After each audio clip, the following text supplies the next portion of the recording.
오늘 오후로 예정된 윤석열 대통령과 한동훈 국민의힘 대표의 차담 형식의 의제 핵심은 김건희 의혹 규명을 위해 한동훈 대표가 어떤 요구를 할 것인지입니다. 혹시 야권이 요구하는 김건희 특검법을 염두에 둔 것 아니냐 하는 해석이 나오는데요.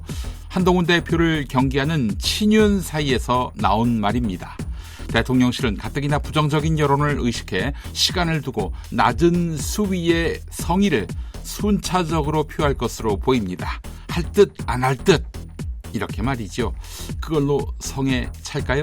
게다가 한동훈 대표는 대통령실 인적 쇄신도 요구했습니다.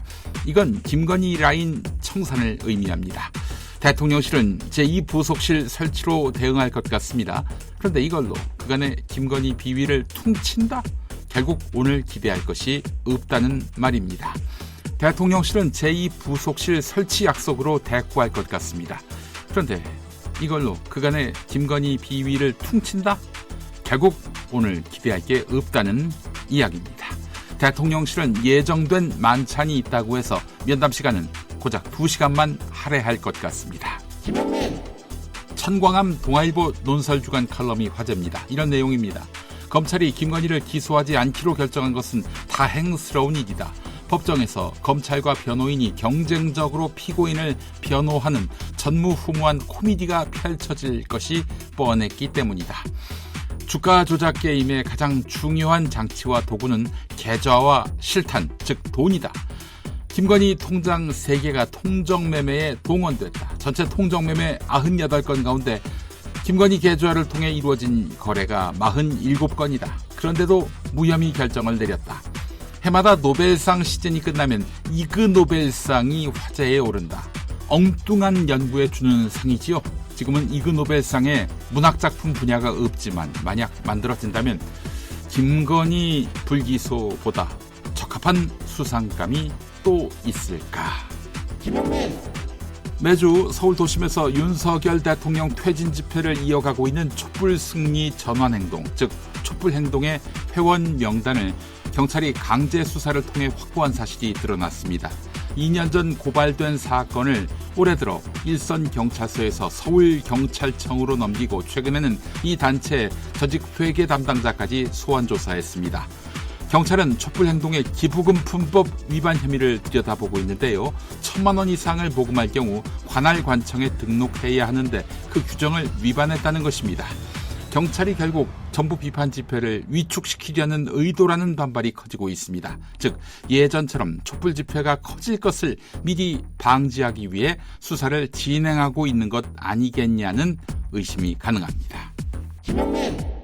굽내 치킨 가맹점주들은 코로나19 시기인 2022년 고통분담 차원에서 한시적으로 동의한 개육, 즉 원료 닭고기 공급 가격의 시세 변동제가 역풍이 됐다는 입장입니다. 물가 인상으로 기존 원료육 고정가 납품을 이어갈 수 없다는 가맹본부 호소에 일시적으로 허락했는데 이후에 굽내 치킨 점주 동의 없이 변동 가격제를 확정했다는 것입니다. 굽내 치킨 가맹점주 협의회는 지난달 공정거래위원회에 굽내 치킨의 불공정 거래 행위를 조사해달라고 신고했습니다. 굽내 치킨은 홍철호 대통령실 정무수석이 동생 홍경호 현 굽내치킨 회장과 창업한 치킨 프랜차이즈입니다. 굽내치킨의 법인명은 GN푸드입니다. 네덜란드 의료인력 수급 추계기구 회의가 있는 곳에 동아일보 기자가 다녀왔습니다. 격주로 진행되는 정기회의인데 정부 측 인사는 찾아볼 수 없었습니다. 이 기구는 의료 분야 79개 직종의 적정 인력수를 3년마다 정부에 제언하는 기구인데요. 정부 예산으로 운영되지만 정부는 운영에 전혀 개입하지 않습니다. 사무국은 의사 2명을 포함해 수학, 교육, 데이터 등 다양한 분야의 민간 전문가 15명으로 구성되어 있습니다. 정부에서 개입하지 않는 게 매우 중요하고 그래야 의사 등 직종 종사자들이 중립성을 인정하고 추계 결과를 존중한다는 것입니다.